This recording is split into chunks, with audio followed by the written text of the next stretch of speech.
This educational module will provide you with an overview of MasterCard's Enhanced Dynamic Currency Conversion, or DCC, compliance program.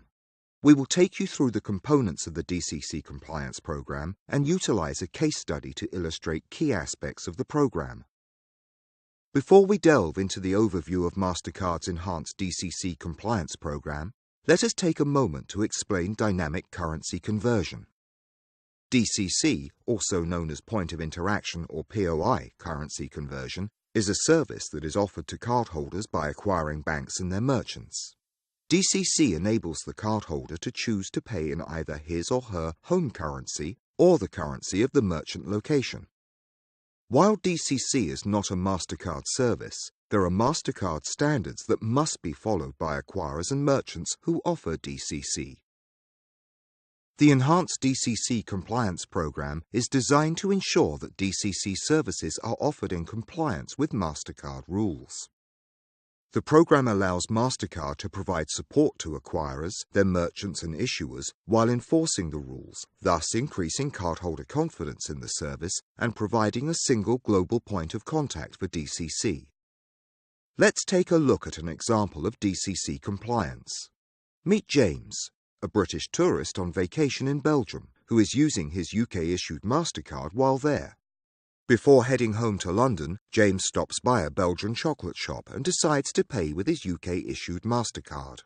Upon inserting his card into the terminal, he is prompted by the merchant and the terminal screen to select which currency he would like to complete his transaction, euros or British pounds.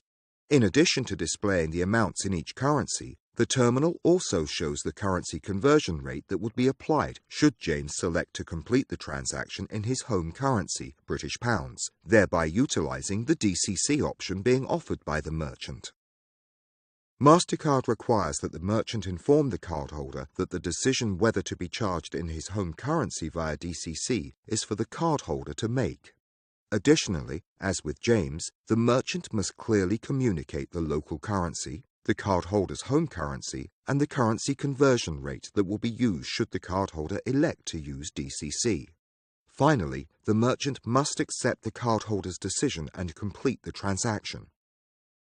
Returning to our Belgian chocolate shop, James has reviewed the amounts displayed on the screen as well as the currency conversion rate and has decided to complete his transaction in British pounds. He selects British pounds and, once his transaction is approved, he is handed a receipt that includes the sale amount in local currency, the transaction amount in his home currency, the conversion rate that was applied, confirmation that he has chosen not to use the MasterCard currency conversion. This is an example of a merchant who is compliant with the MasterCard DCC standards. In addition to POS terminals, an ATM acquirer may also decide to offer DCC services to cardholders at ATMs.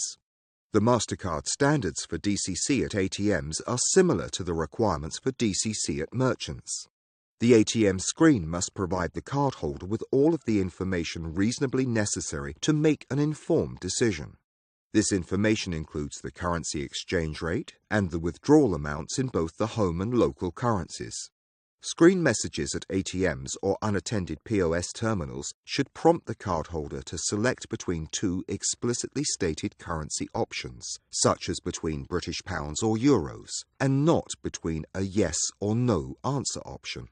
Offering only yes or no answer options is an indirect choice measure and is prohibited by MasterCard. Instead, the options should be direct. For example, charge my account in British pounds, or charge my account in euros. Now that you understand the DCC process as it pertains to the cardholder, we will provide an overview of the DCC process as it pertains to the acquirers. MasterCard has 4 key requirements for acquirers offering DCC: registration, data elements, successful audits, and effective action plans.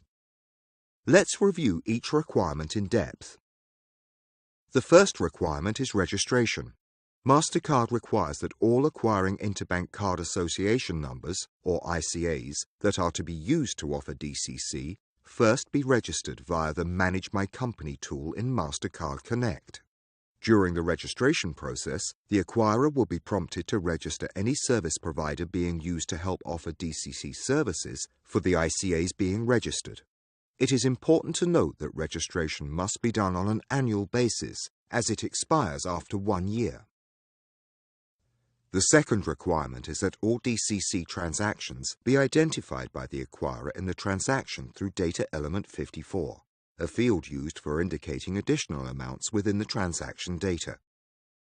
MasterCard's third DCC requirement is that merchants, ATMs, or unattended POS terminals pass audits that are conducted. Audits are used to confirm compliance with DCC rules, such as cardholder choice and displaying the currency conversion rate and the amounts in both home and local currencies. A complete list of DCC requirements that are audited can be found in the MasterCard Point of Interaction rules. Finally, MasterCard's DCC fourth requirement is that an effective plan be in place to correct deficiencies. Should any issue be detected, MasterCard will communicate the issue to the acquirer and a corrective plan will be agreed upon and implemented. Acquirers must comply with any actions agreed to in the remediation plan.